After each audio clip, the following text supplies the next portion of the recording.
Ladies and gentlemen, welcome to this edition of the Let's Talk Thursdays podcast. I'm BrendenPlayz, and it's not Thursday. We are doing this one a little bit late, unfortunately. We'll get to that in a moment, but welcome to the show, ladies and gentlemen. Plenty of things we're going to get into in today's show. We're going to talk about Eva Marie. She's gone from the company. We'll talk about her. A few injuries have taken place. A few returns could be about to come. I'm going to talk about a lot of things that I like, especially this week's Raw. I thought it was one of the better Raws of the year, one of my favorites, to be honest with you. Top to bottom, I really enjoyed the show. And I just want to kind of comment on how much I really am enjoying Raw as an overall product. I'm really loving it right now. In comparison to SmackDown, I'm not liking SmackDown much at all. But Raw, I am genuinely interested in most things that are happening on the show, which hasn't been the case for quite some time. So that's great. So lots of positive talk coming from Raw this week. Not so much SmackDown, but plenty to get into this week. We're going to kind of touch on the latest news stories, but to also get into some big discussions about a few things that are on my mind, a few things that are annoying me in the world of wrestling right now. But reason why the show is late this week's been a busy one. We had 3 exams in 3 days, so I decided that I will delay the show and I'll do it the next day. I had an exam earlier today, which today is of course Friday, so I decided I'll do the show after my exam on Friday. So it is now Friday night, Friday morning for most of you when you're getting this one in your subscription box. But yeah, so I decided to delay it just a little bit. Hopefully that's okay. I'm sure you guys understand and understand that and respect that. Most of you guys would probably do the same in my position. Yeah, the exams went fine, so I'm not too worried about that. But yeah, I just wanted to kind of give myself that little bit extra time to do the study thing or whatever, and before I do the show. So I know the show is meant to be on Thursdays, and I try my best to get it on a Thursday, but sometimes it just doesn't happen. But for the most part, most of the time I can say, hey, it's Thursday somewhere in the world, but this time I can't really. So we missed this one, but yeah, so it's a little bit delayed, but that's okay. Over the weekend we had the SummerSlam pay-per-view. We kind of talked about it in my Talking Universe mode mini podcast, mini show. I don't know what you would classify it to be. I'd probably call it a podcast, the half an hour show, the post show of SummerSlam, we'll call it that. But yeah, we talked about it in brief and more, more detail there, but I'll briefly talk about it right now. It was pretty successful. I think we had a strong viewer base coming out, and a lot of mixed reactions about some things. And most of the show was very, very positive. Just the ending, a lot of people didn't like. I'll say that most people just kind of jumping the gun a little bit, criticizing something that they're not sure what's actually going to happen at the end of the day. We've got some really cool stuff planned, but I guess people are quick to kind of criticize and quick to shit all over an idea or a topic without really giving it a chance to flourish. And that's a big thing in wrestling fans today. We've talked about it recently with Elias Sampson. After his first couple of weeks, people saying he sucks, get him off TV, he's a terrible gimmick. And now, a couple of months later, people starting to really warm up to the guy and start to really like him. And that's a thing that's kind of really plagued everything. And that's a lot of things. People really aren't willing to react to new things or really jump on board with new things. They kind of like to, stand back a little bit, just kind of let people experience it for themselves, and then before they jump on the bandwagon, just kind of, they're not the trendsetters, they're just, not the bandwagoners, so to say, but they're just happy to kind of let things kind of play out before they start to jump on, and that's fine. But at the same time, some people aren't really willing to give people a chance at the same time, and that's also an issue that we've also got going on, and which is probably a big reason why we don't have as many stars as we do in wrestling today, because a lot of people aren't really willing to let these guys flourish to be stars at some points. But yeah, so SummerSlam, controversial, but I really enjoyed putting it together. It was one of my more favorite pay-per-views to put together in quite some time. I actually really enjoyed the process of making it and commentating it, whereas normally making a pay-per-view is really it's a lot of work, and it's a really annoying and frustrating process. But this time it was much better. This time I really enjoyed doing it, so that was really good. And next up, No Mercy. So we're going to start the build to that. We already have the first episode of Raw is out, and I want to try and get another one out tomorrow maybe. The TEW stuff, I kind of have lacked a little bit, obviously focusing on SummerSlam and things like that. We did so many episodes. We've already done 24 episodes in such a short period of time. You guys have been bombarded with TEW videos, so it's okay if we kind of cool it back just a little bit. But they'll be back soon. I just haven't had a chance to really play TEW that much. I like to kind of really pump out, 2 to 3 hours of TEW in one sitting and get 3 or 4 or 5 videos done in one go. Haven't had a chance to do that yet, so with my exams now done, hopefully we can get ourselves a chance to do that, because I've been misplaying it. I have really been missing it, and you guys have really been enjoying it. So I really want to, of course, thank you again for that. And we have announced the giveaway winners for the game. We've given away the 2 copies of TW, given away over Twitter. We said, hey, this is it. Here's the code. Here's how to use it. And it all went well. The 2 recipients have got the game now, and as far as I know, they can play it. It works. All good. So that was really successful in the end. So thank you to everyone who entered. And congratulations to the winners again. I don't have the names in front of me right now, but we announced it on the recent episode of TEW.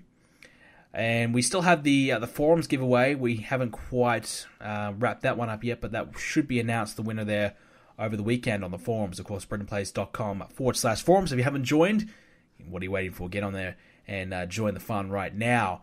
So that'll be over the weekend. We announced that, and to win that, they had to book WrestleMania 34. They had to come up with the entire match card for WrestleMania 34. So that was really interesting. We had some great entries. So it takes a long time for me to kind of read through them all and give them my fair rating, and that's something I haven't had a chance to do. Obviously, with the 3 exams in a week, you don't get a lot of time to kind of do much, but other than focus on the study work.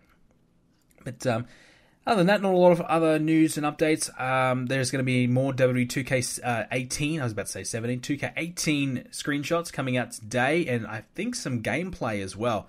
So as of recording this, I haven't seen it yet, so it probably will be released and announced by the time you are listening to this one, so hopefully it is good. Last week's reveal was a little underwhelming, just a couple of screens, but it was a nice little teaser for what is to come. We'd love to see maybe the Hardy Boys again. I mean, that would be a really nice reveal. We'd just like to see some people we haven't seen before. We've already seen Seth Rollins, and I get it, he's the cover star. We'd like to just see a few different people and maybe some NXT guys. We'd love to see Bobby Roode. If we can get Bobby Roode's entrance as the teaser clip today, man, that would be friggin' awesome. That would be great. And obviously, being a huge Bobby Roode fan, that would suit me. But just something different. Just someone different, something different. So hopefully we get that.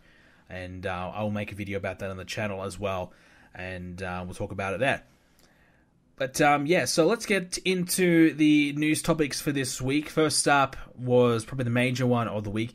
We all knew this was going to happen, though. We all knew that she was done. We all knew that this was just, delaying the inevitable. We're waiting for a contract to expire. Eva Marie, she's gone. Now, the reason why I want to kind of talk about this a little bit more detail today is, I put out a tweet saying I think Eva Marie was a major missed opportunity. I felt as though she could have been a really solid heel. Some people agree with me. Some people really disagree with me.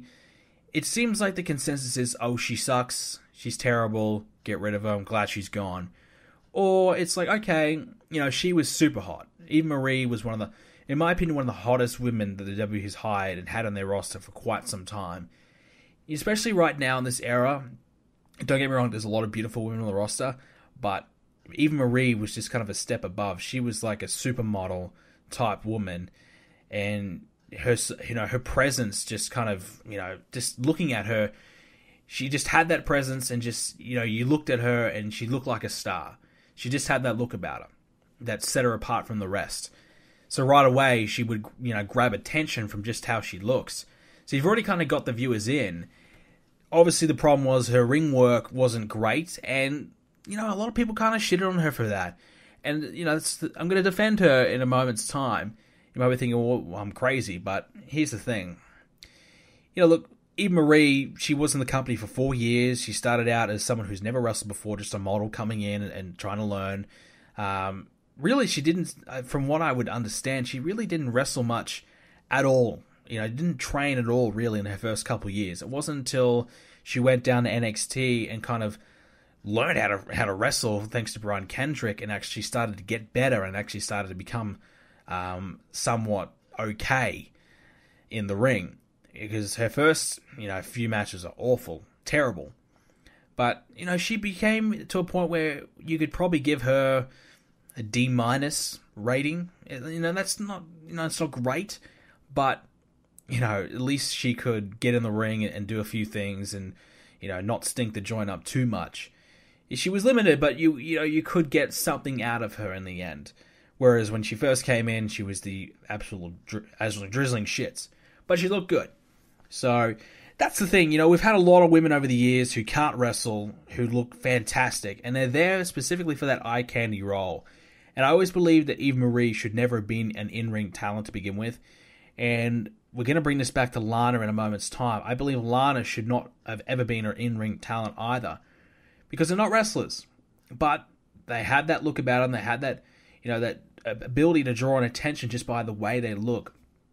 And they could have quite easily... Lana obviously was very successful as a valet for Rusev. But I think Eva Marie could have very much been successful for a valet for someone. Who? I'd have to think about it.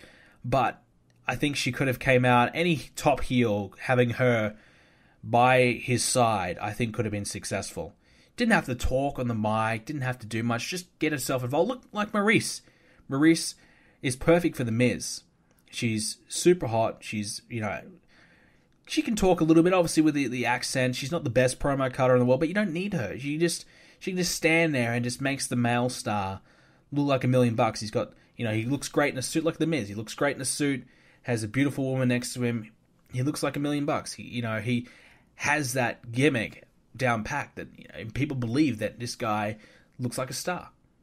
So you kind of could have easily done that with Eva Marie, put her with someone else there. And as a valet, I think she would have got her best potential, but they were adamant on getting her in the ring. And I can understand why, because Eva Marie, if she was in the ring and she was good enough, she would have been so successful. If she was not terrible in the ring, she'd be a megastar because she's got the looks about her. And if she has enough talent to go with it, she could have been huge.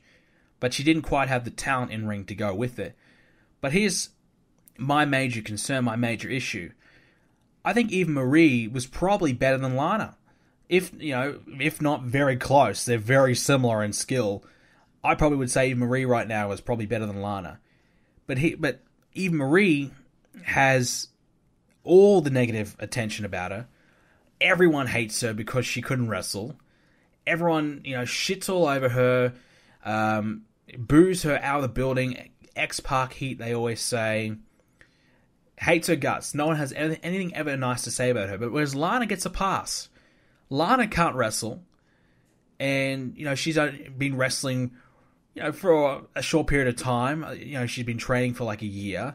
Eva Marie realistically only probably trained for a couple of years as well. And, Lana, she's in there. They're pushing her in the ring, making her wrestle, where she's not good at all either. She's not good at all.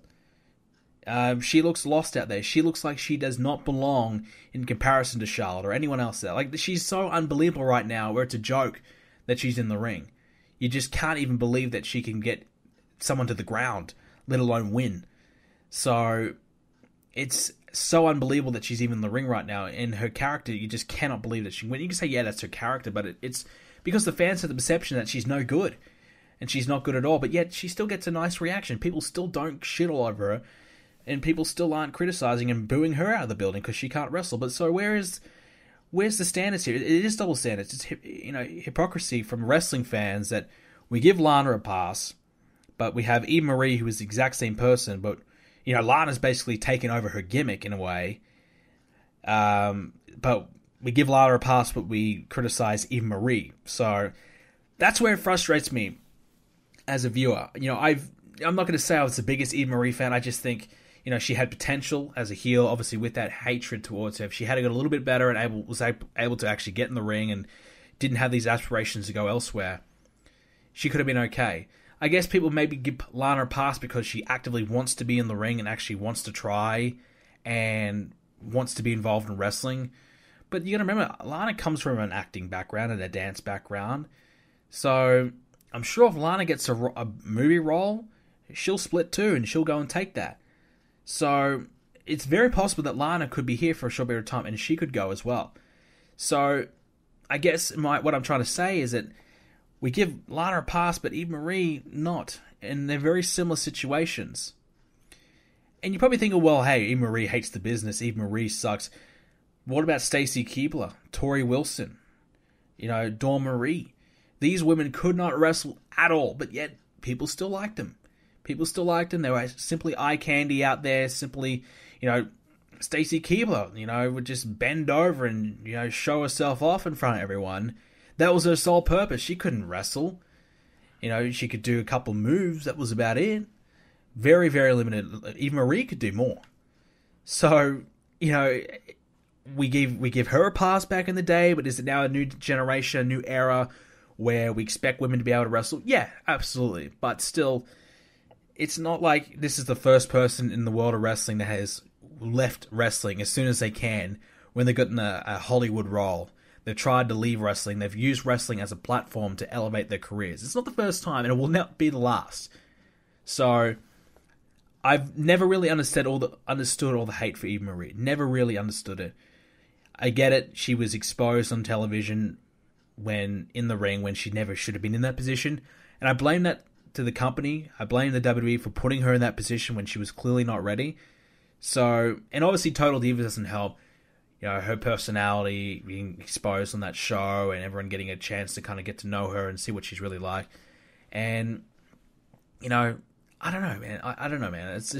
It's obviously like, Eva Marie, she's a married woman. Clearly she's not sleeping her way to the top. She's not, being like, one of the rats, as they say back in the day, where, women would do what they got to do to get to the top.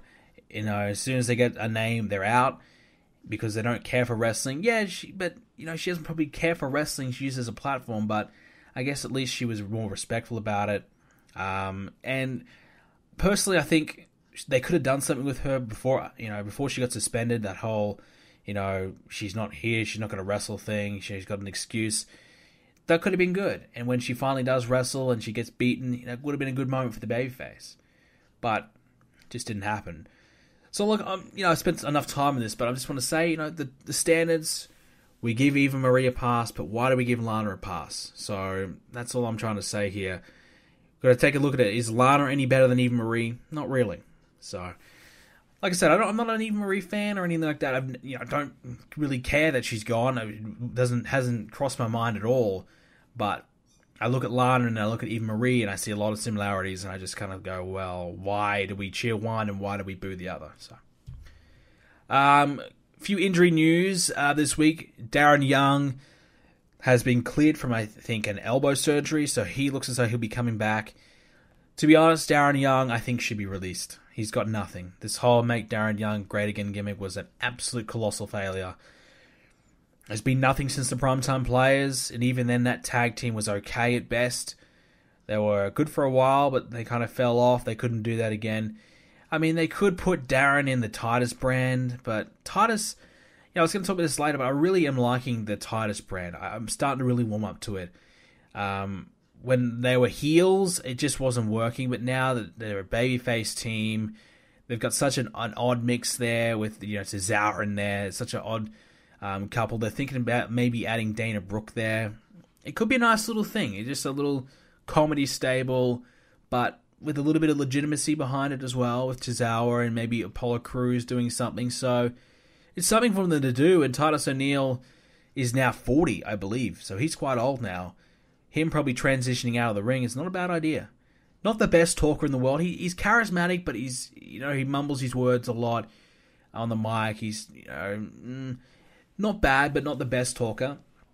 But it's, especially when you got Apollo Crews, who's got no charisma at all, really, or struggles to convey it anyways. Cesaro, obviously, with the language barrier.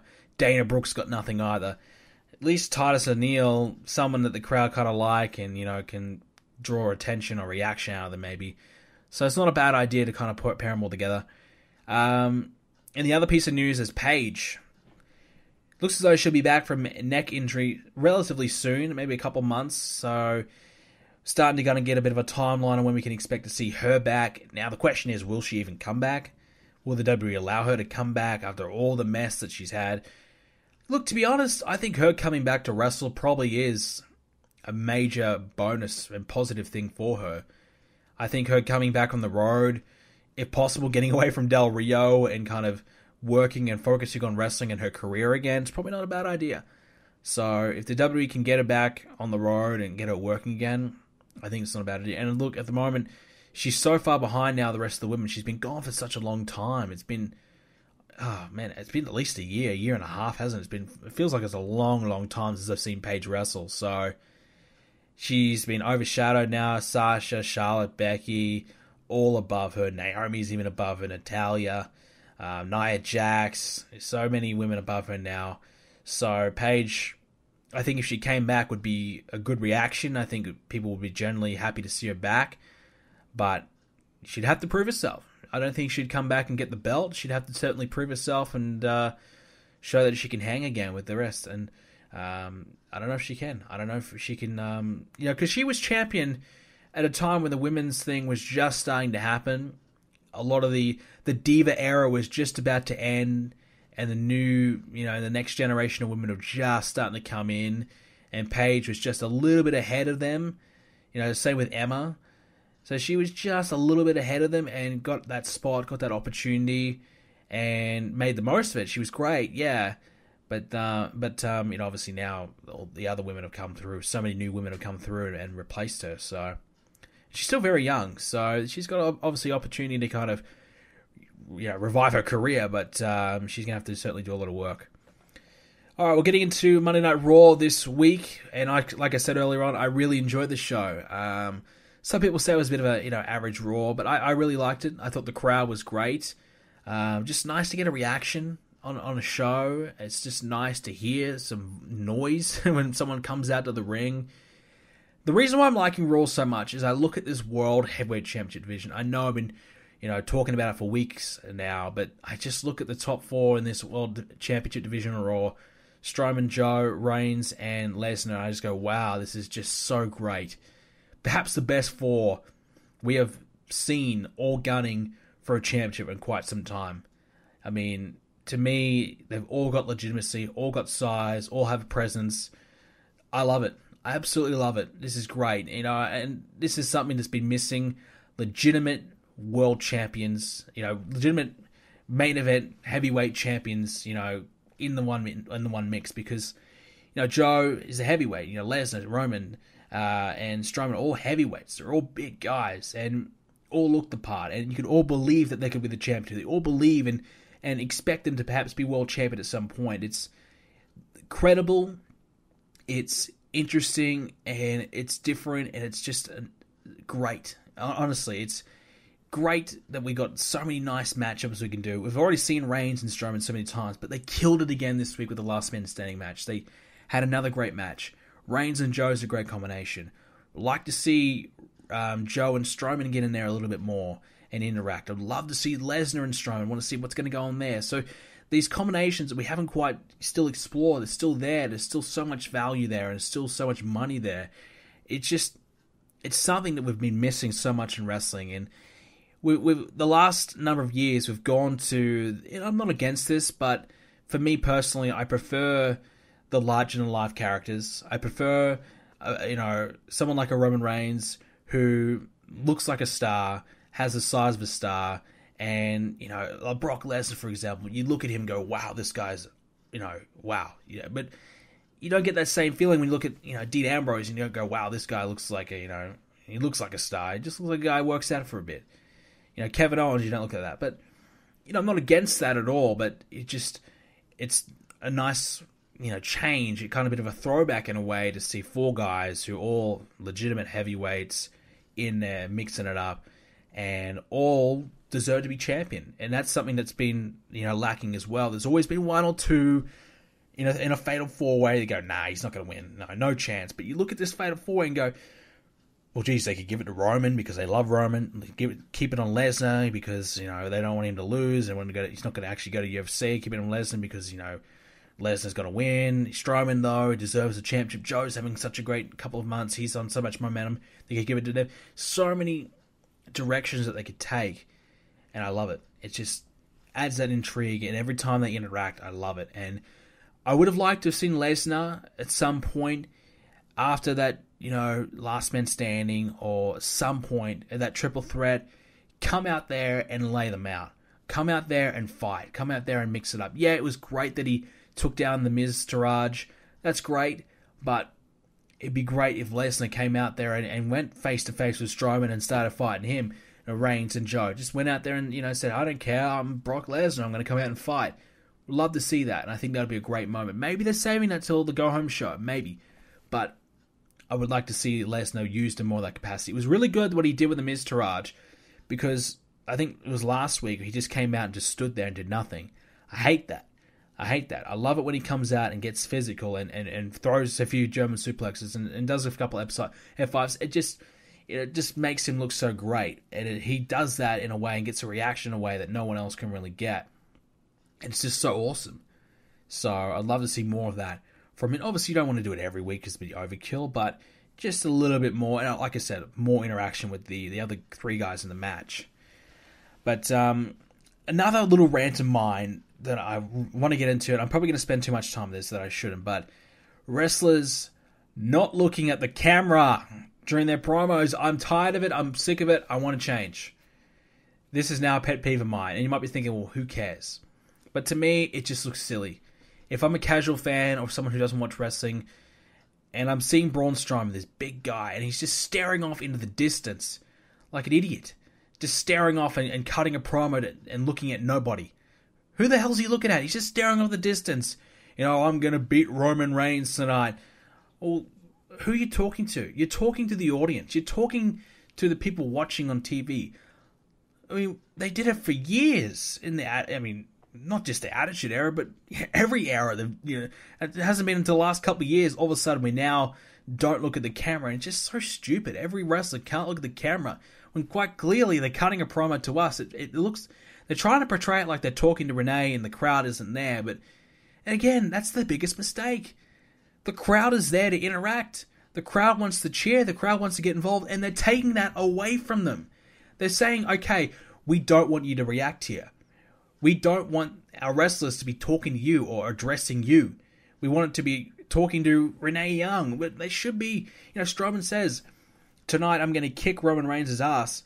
Look at the camera, stare down the camera, and say it, because so much expression comes from the face, and especially the eyes.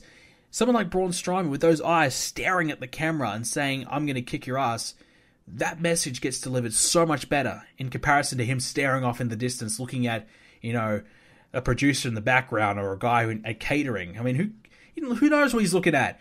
We don't know. He's certainly looking at the fans, not looking at the people he's talking to. It looks silly. It looks stupid. It doesn't work. And they're missing out on a way to quite easily improve a promo. The facial expressions are so huge, and if you've got someone not even addressing the camera, we can't see half of their face, we can't see their eyes, or at least their eyes are not focused on the camera. It's silly. I don't see why. It's another Vince McMahon thing that just doesn't make any sense. And if we went into that, we need another couple of hours, because we all know there's so many different words that he won't allow wrestlers to say or anything like that. We're not even allowed to say wrestlers. They're superstars to say.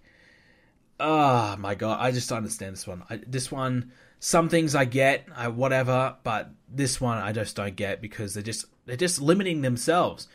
They're just, putting chains around their own feet. They're locking themselves up here, just removing themselves an option to improve their promos. I don't know, man. It's just so silly. Bayley. A bad night for Bayley on Raw. She got booed out of the building. She's injured. She's gone. Shoulder injury. I don't know how long, but she'll miss SummerSlam, of course. Crowd didn't give a shit. Crowd booed her out of the building, and I say good riddance. She has been awful. She's had a terrible year. Her promos were terrible. Her promo this week was awful. It was, woe is me. Oh, I'll get him again. I'll be back. Blah, blah, blah. Same crap. Her character's terrible. I've been a hater of Bayley for a while now, and look, never a real big fan of her at NXT. I always thought Sasha was the star in that rivalry. I always thought Charlotte was more potential, and Becky Lynch. I looked at Bayley, obviously she was there for the kids, and I thought, okay, she's alright. But I never liked her, never really thought, oh my god, she's the best. So when she came up, I thought, okay, we'll see how she goes. We'll give her a chance. And she just, still, I just couldn't get into the character because I'm not an 8-year-old girl. The character's not designed for a 22-year-old male. So if you're a big fan of Bayley, well, I guess you could like the person, but in terms of the character, if you separate the two, you probably shouldn't like the Bayley character. She's a goof. She's a loser. She's a nerd. She's the weird kid. A child inside of an adult's body. It's weird. So I never liked the character. And, some people say, like, I've had some comments lately, oh, you have a shit list, wow, I can't believe you actually have a shit list of people that you don't like. It's a joke. The shit list is a joke. The shit list is just a group of people that I'm not real fond of right now, and we categorize them on a shit list to make it easier for you guys to understand. Bayley is on the shit list. It is a joke. I don't hate Bayley as a person. When I see her on TV, I zone out or I want to change the channel. And there's always a few of those, and I'm sure you have some of those too. But there's a few people who say, hey, why do you have a shit list? I can't believe you have a shit list. You care too much. It's silly. It's a joke. But yes, Bayley is someone that I'm not fond of, have not been for a while now. So yeah, I really zoned out on her and just can't. It sucks that she's injured. Obviously, we don't want to see someone injured. And it doesn't help the Raw brand because now they're losing another top woman. And I don't understand why she was getting a title shot to begin with. I thought that was moronic. Sasha Banks should have always been the one getting the title shot, and I hope that she wins the triple threat match, the one-on-one match next week after winning her triple threat match on Raw. Emma got a really nice reaction, so a bit of love from the Toronto crowd. Really happy to see that. Emma's great. Obviously, she's an Aussie, so I got to support my Aussie, but Emma's genuinely really good. She's really, really great, and smoking hot too, man. I mean, you look at her Instagram.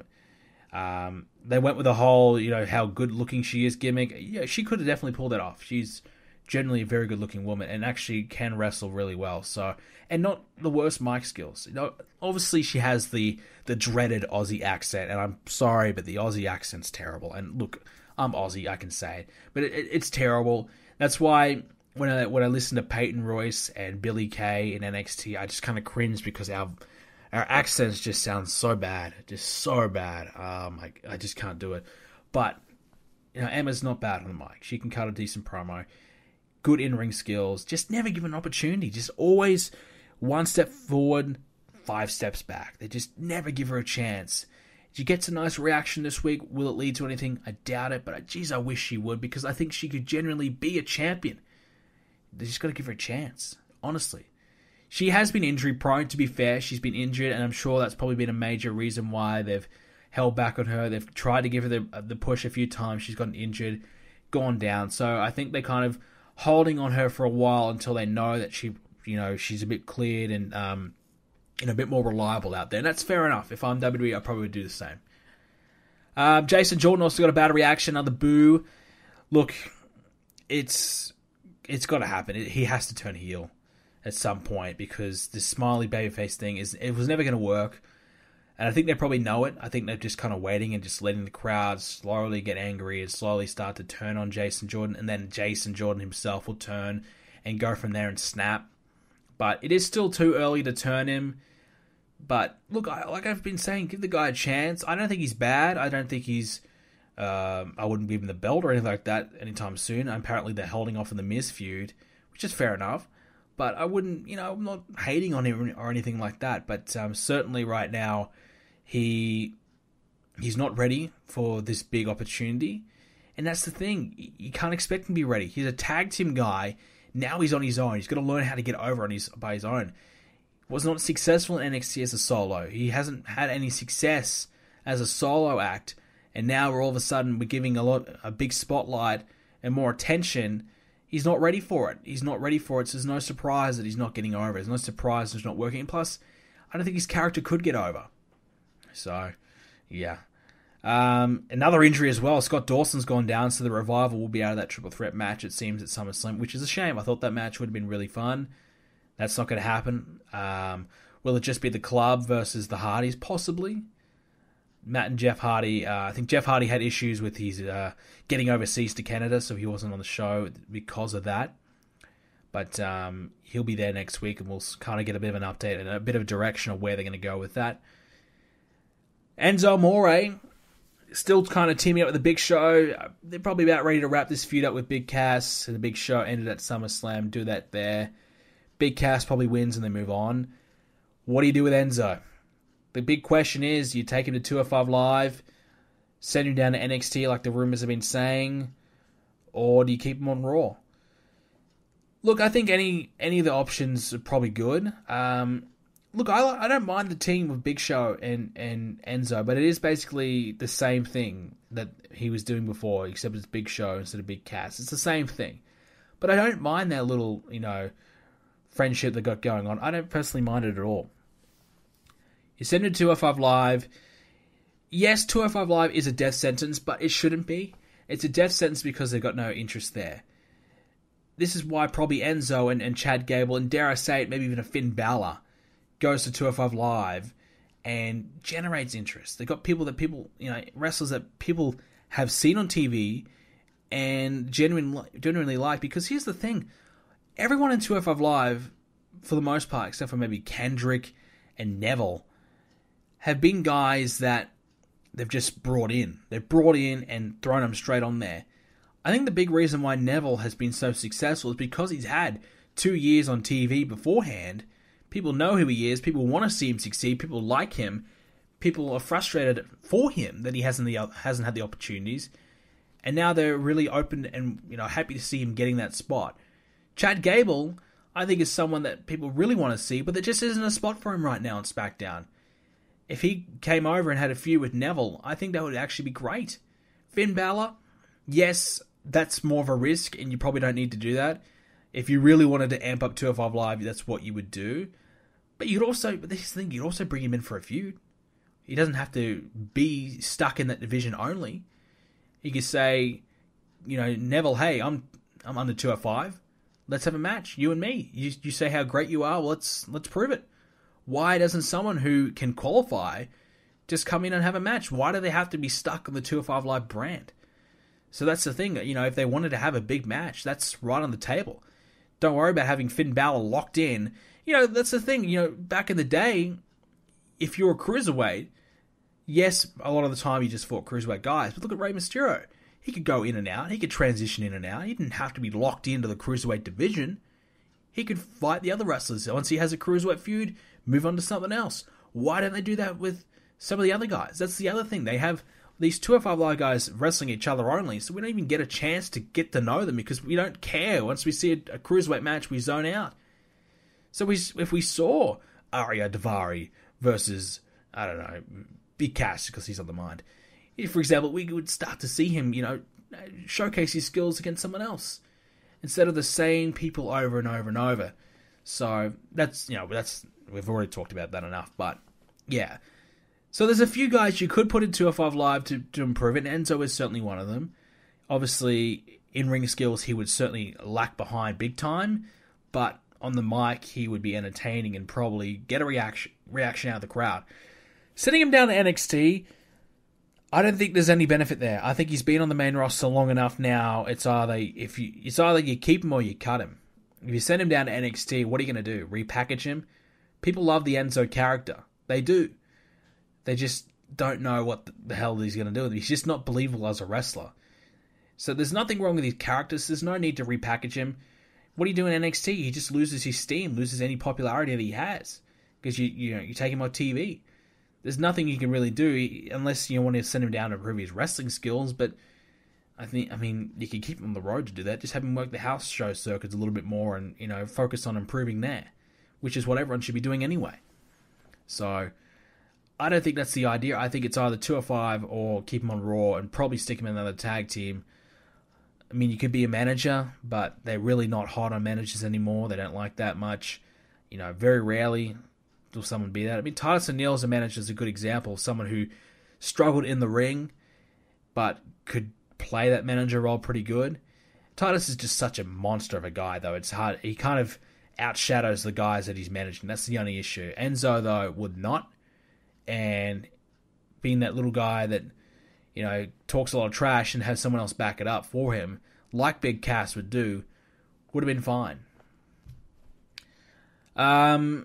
And to wrap Raw up, we had 2 epic matches. I mean, the Ambrose and Cesaro match was fantastic. Really liked that. It was a long one, but it was a great one, and I really enjoyed that.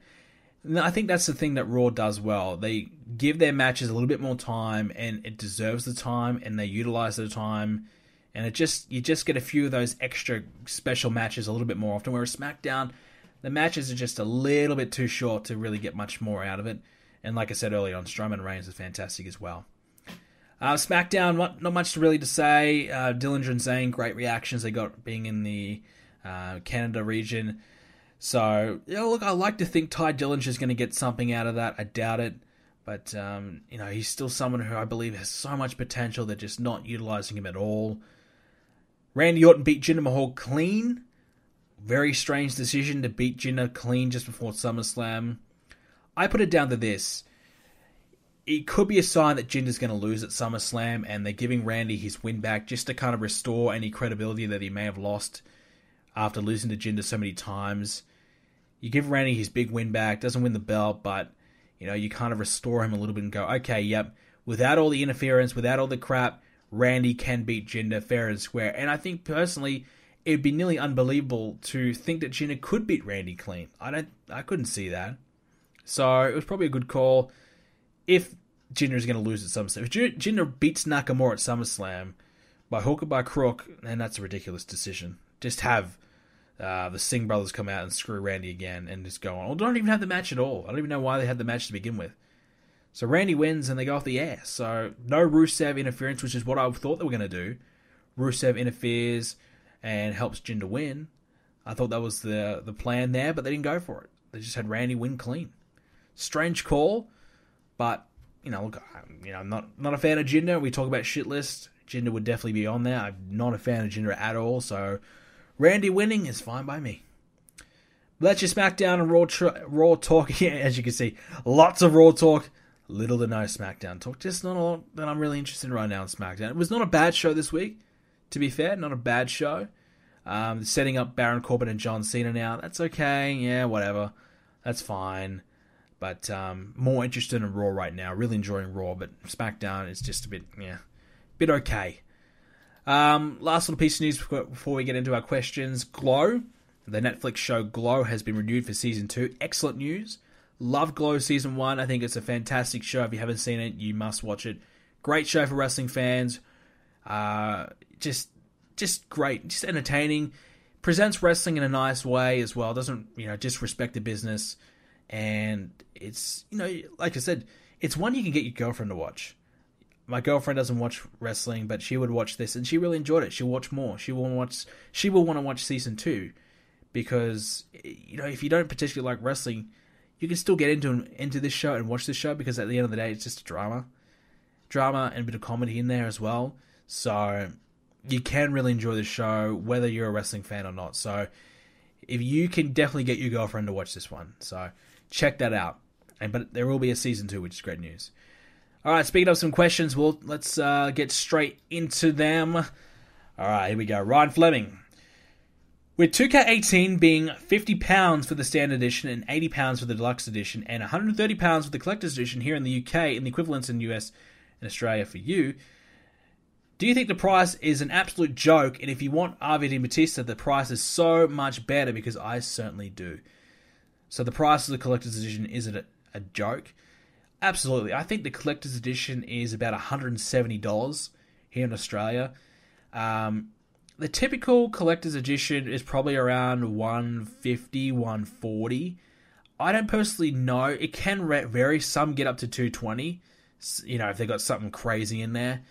I don't ever buy collector's editions. Most of the time they don't interest me. I prefer in-game content rather than the physical content. I did get the collector's edition last year. I didn't buy it personally. 2K sent it to me, so thank you to them for that. And they came with the New Day figurine, I believe. Yeah. No, the Finn Balor one. The New Day one was Loot Crate, I think. I forget. The Finn Balor thing. So I personally wouldn't have bought it, but it was a nice, obviously getting it was fine. And what I got with it was great. I liked it. Everything I got, I was happy with it. But I would not pay that price. I wouldn't pay $170 for it. This Seen Enough collector's edition doesn't interest me at all. A John Cena collector's edition at this stage, I don't see the point of it. Yeah, 15 years of Cena, but I think the better way to go would have been an Undertaker collector's edition.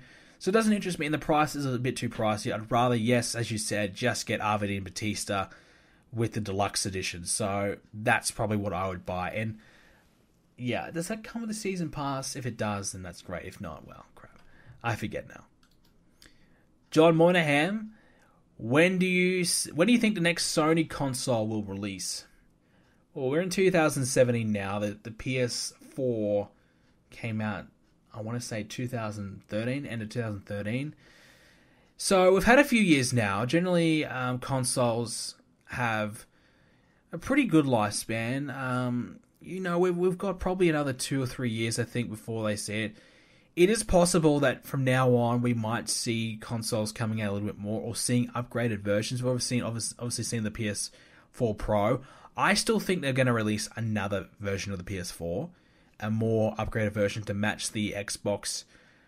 I forget what is it. Xbox. I can't remember the name of the new Xbox. I know it as a Scorpio. I don't think it's a Scorpio anymore, but I forget the name. Is it Xbox X or something? I don't know. Something stupid. But yeah, so I personally think there might still be another PS4 before we even get to another new console. It's possible. I personally don't think we're ready for another generation of consoles. I think it's been too soon. I think the PS4 games and Xbox One games still haven't even reached their potential yet. And we're only just starting to see some good games coming out now. We had a couple of years where we really didn't have many great games coming out on the PS4. And we're only just starting to get there now. Whereas the PS3's catalog and library was pretty solid. But even the PS3, you notice it really started to hit its peak around 2010, 2011, 2012. Very late towards its lifespan. So that's when the developers are starting to really hit the maximum potential of it towards the end of its lifespan. And then they hit, bang, we got another new generation of consoles, and then it goes down again. So personally, I don't really want a new console. I don't want to buy a new one. I still feel as though it's still new enough right now to me. I still feel as though there's plenty of life left in it. When the PS4 came out, I was ready. I think the PS3 was outdated enough where I was ready because the technology had moved along so much, and the PS3 was just slow. There was missing so many cool features like voice chat, things like that. Missing some core features that the Xbox had and whatever. So it was time to move and get that in. But the PS4 still has so many features that need to be added that they don't even have yet. And they're only just starting to get them out now. So I don't think another console is good. Because the thing is, when they release a new console, it's bare bones. They get it out too early. They get it out to try and beat their competitors. That's why, look at the Xbox One and the PS4, both completely rushed. They're 2 years too early. They released 2 years too early because they rushed it because they needed to be the first one to get in the market. And with the other one in the market first, they didn't want to give them the head start. Look at the Xbox 360 and the PS3. The Xbox 360 got over a year head start. So the PS3, was falling down behind rapidly from the get-go. And it took them a long time before they caught up. So they don't want another situation of that. So it's quite clear that if there is another console, both Microsoft and Sony are going to put one out at the same time. So I think my prediction would be probably 2020. I think that might be. Hopefully, maybe a little bit later, maybe 2021. We'll see. Obviously people say, oh, PC's better. And yeah, it probably is in terms of graphics and things like that. But I personally believe a console will always be the best. And I'll always be a console guy, especially Sony. I've always been a PlayStation guy. I used to be a Nintendo guy, but now I'm a PlayStation guy. And I can't look back. So hopefully, a little bit later than sooner. Anyways, Christopher D'Amato, do you think CM Punk should have been handled better? For example, beating The Rock and retaining the title, or winning against Undertaker or Brock? Well, in hindsight, no, because obviously he split and see you later. But you can look at 2011 when he was at his absolute peak. Yeah, I mean, getting beat by Triple H, the Kevin Nash crap, which is kind of ironic coming from me. But Yeah, so there was a lot of crap that he got in the Del Rio stuff. He should have been treated much better. They could have really elevated him much more. But at the end of the day, he got a year-long championship reign, over a year-long reign. He beat a lot of guys. He beat Cena a lot. Yes, The Rock beating him was kind of shitty. But if anyone's going to beat CM Punk, if it's The Rock and he's coming back for his big comeback, that's okay. You just have to live with that and deal with that because it is what it is. You just have to accept that. Yes, it was for a really shitty match at WrestleMania. I hated The Rock and Cena too. Hated it. It was terrible. We'll never watch it again. Rock and Cena one, though, I did enjoy. The second one, though, is just a finisher fest. It sucked. They ran out of ideas. The Rock was gassed. Not good. But, yes, that wasn't a good situation. Should he have beaten The Undertaker? Debatable. It would have really elevated him more, but he probably didn't need it. But again, Brock Lesnar didn't need it either, so maybe CM Punk beating him would be better. But I'm happy that he probably didn't. Should he have beaten Brock? Maybe. But Brock was really starting to get going by then. So I love that match, by the way. But Brock kind of needed the win. He kind of needed the win. It's hard. It's a hard one. I'm happy that he didn't. But yes, he should have been probably treated better in certain aspects. But beating some of those big names, yeah, you could debate those. Aaron Jordan, with Vince McMahon reportedly being furious at Nakamura over the botched reverse power slam in his match with John Cena, do you fear for Nakamura for his SummerSlam future and beyond? Yeah, we kind of touched on that last week. Is there going to be any repercussions for Nakamura after that? And a lot of people said no, he'll be fine. Then obviously a rumor came out this week that Vince was furious. You can understand why he'd be furious. His top guy getting dropped in his head is never ideal. You never want to see that. But look, I don't think so. I think the plan is still Nakamura. It's hard to say because sometimes some guys get away with it, some guys don't. It really depends on Nakamura and how well he's liked in the back. I reckon that Nakamura probably isn't a Vince McMahon guy. I think Nakamura is probably someone that Triple H is really set on, really wants, to get the belt and really be the guy. The Triple H seems as though he's more that type, more willing to be open to different styles, whereas Vince McMahon thinks Jinder Mahal is probably great. So it might be a bit of a clashing, heads there. And Vince McMahon will have the final say in the end, but surely, common sense would be Nakamura wins. Yes, he made a mistake, but who hasn't? Who hasn't? He has made a few now. Injuring Austin Aries wasn't good. Now dropping Cena's head. It hasn't been good, but still, that's just the type of guy he is. He's, obviously has that strong style, but botching a reverse power slam is not ideal. You'd have to say Cena's partly to blame as well in that, circumstance. But I hope that it doesn't affect him because I think he should win the championship at SummerSlam.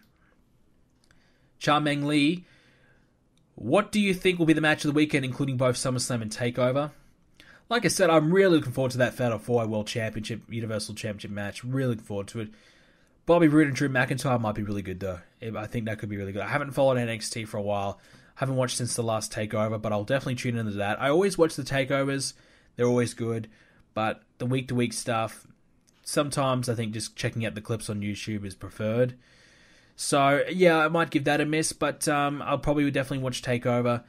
Hard to say, though, because, who knows what could happen in that Fatal 4-Way. It could be 10 minutes long. I hope not. But with Lesnar lately, his matches have been very short. I'm worried.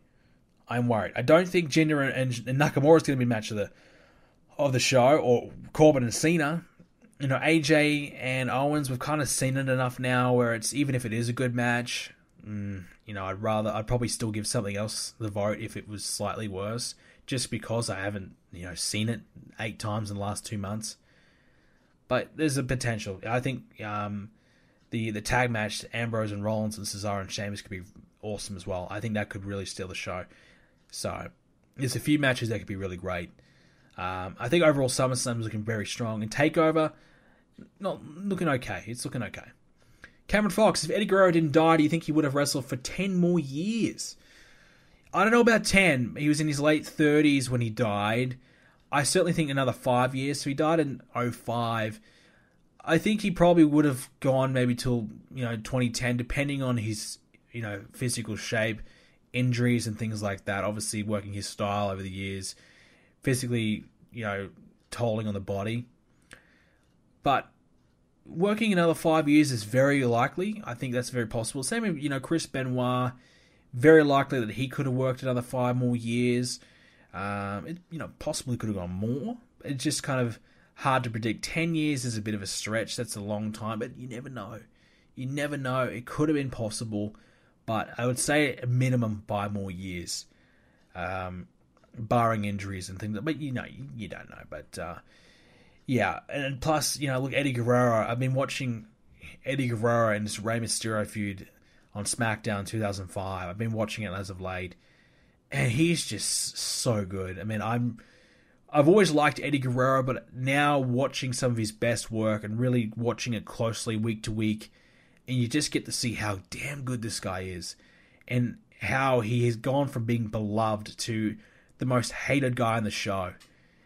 Just because that's how good he is. He's just able to get that reaction. It was just incredible. It really is. He was a special talent. It really was. And I really wish that I could have seen more of Eddie Guerrero. And we really wish that he had been around a little longer.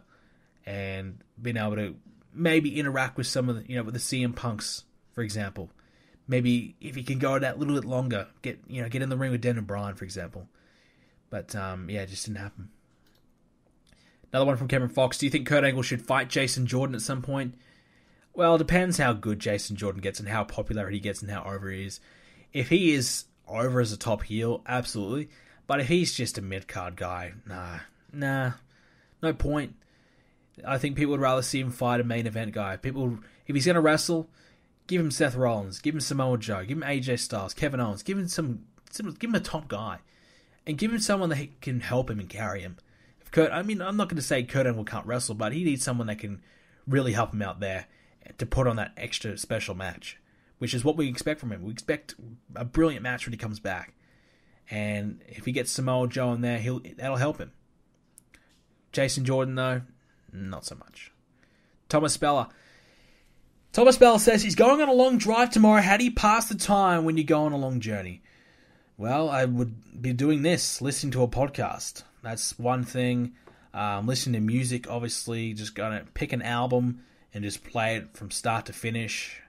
But certainly podcasts, for me, probably my go-to. You get 1 hour, sometimes 2 hours of content you can just listen to. And it makes time go really quick. Music, not as much. Depending on, if the songs are new. If you haven't, heard the album, it's kind of new, a bit more fresh. You can kind of get into it a little bit more. Some of the old stuff, you might be into it, but sometimes maybe not. But certainly podcasts, a lot of discussion. You can be thinking about what they're saying. You can have your own thoughts and opinions in your own head as you listen. You can just kind of keep your mind busy and think about it. Certainly not the radio. The radio is terrible. I cannot listen. Music is dead, man. Music sucks. Cannot listen to radio music. Has to be my own music or podcasts. Tudor Andre, will Baron Corbin cash in the briefcase at SummerSlam? God, I hope not. If Jinder wins, who's worse? Is it Corbin or is it Jinder? I don't know. I think I'd probably say Baron Corbin would be the better pick at this point. Just because it'd be something different. And if he has to win, if Jinder loses, then so be it. That's fine. But then we'd have Baron Corbin and Jinder Mahal interacting with each other, and that would be a nightmare. So I don't really want that. If Nakamura wins and Baron Corbin cashes in, then we ruin a Nakamura win at a big pay-per-view, and then Baron Corbin gets the belt. So, yeah, not good. So I personally hope Baron Corbin lose the briefcase. I don't think he's world champion material, but you can't do that, really. It'll ruin him. So if I had to do it, have Jinder lose the belt to, Baron Corbin. Who cares? Aaron Jordan, what inspired you to do videos on YouTube? Watching other people do it. Being jealous. I started watching YouTube. I didn't really use YouTube until about 2009. Started watching YouTube and specifically Call of Duty videos in 2010. I thought, wow, that's really cool. How do these guys do it? I want to record my own gameplay and share it and talk over it. I got jealous. I wanted to do it. Eventually, I got a game capture, got a microphone, and I just went for it. Didn't have much success. Still haven't got a lot of success now, but have fun doing it. And, you know, look, to keep me inspired right now is just seeing the feedback I get from the fans and seeing the enjoyment they get from watching my videos. That keeps me inspired now. But certainly the initial motivation, money wasn't involved in YouTube in 2010. Only very certain people got partnered back on Machinima and started, you know, making money. Very little did. So it was not money. It was more so, this is awesome and I really want to do it. And at the time, I was 15. So my 15th birthday, I believe, I got capture cards. So I just went for it and never looked back. Have been making videos on and off ever since. Thomas Pella, are you a cat or a dog person? Wow. I have a cat and a dog right now. My dog is everything. She's been my dog since 2004, so it's been a long time. So she's getting quite old and probably doesn't have a lot long to go. So I love my dog.